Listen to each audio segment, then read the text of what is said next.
Hello, and welcome back. Here we are. It's me and Willow. She couldn't miss what was going to happen next. So, last thing we read was something happened with that big green tiger. And he fell into the well, and that was the end of the green tiger. And a few of you were wondering, well, what happened to the green tiger? Well, wells are really, really, really deep. And so if the tiger fell into that well, I think he died from the fall. So even if he survived the fall, he'd never be able to get out of there. So to say it nicely, that was the end of the green tiger. All right, and now we're going to find out maybe a little bit more about the little boy and the little girl. All right, chapter 32. We did it, we did it. The boy and girl laughed as they ran to each other and hugged. They both were younger than Minley. She realized that they were twins. Their round faces, dancing eyes, and pink cheeks were exactly the same.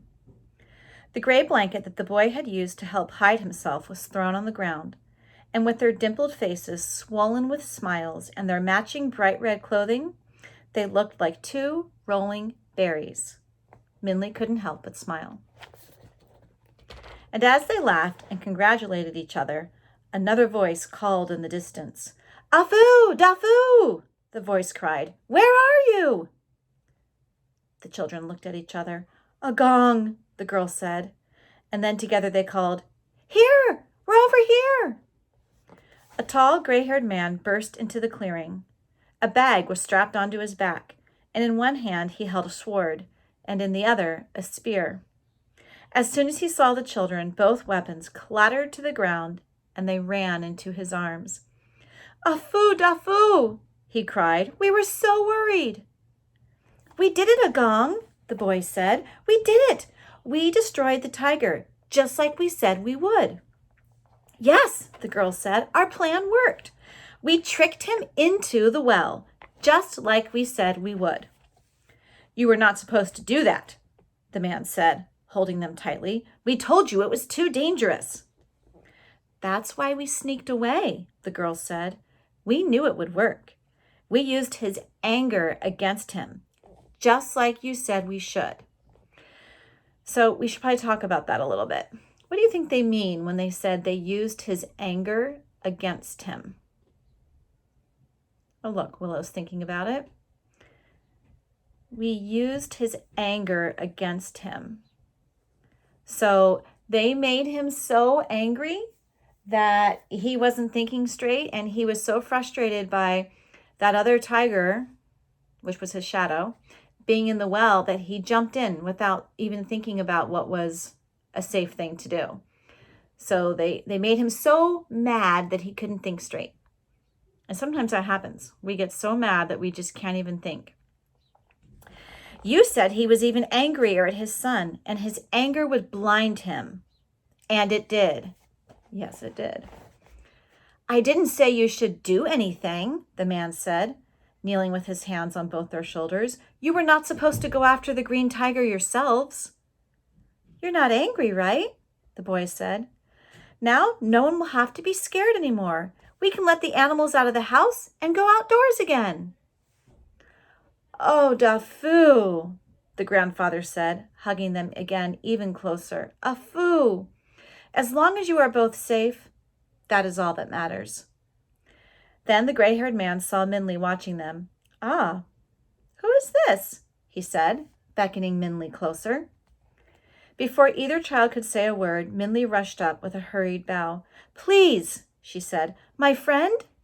The green tiger injured him, and he's hurt, and—" The grandfather quickly pushed the children off him and stood up. "Hurt by the green tiger?" he said. "Take me to your friend quickly.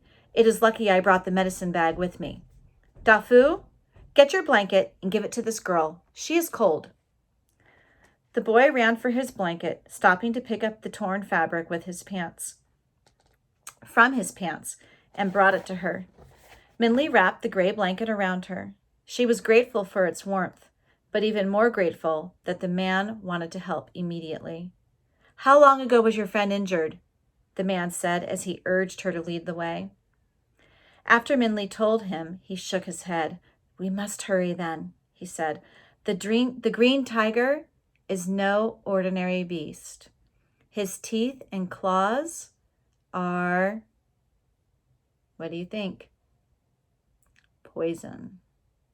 Without the medicine I have, he will die before seeing the sun set.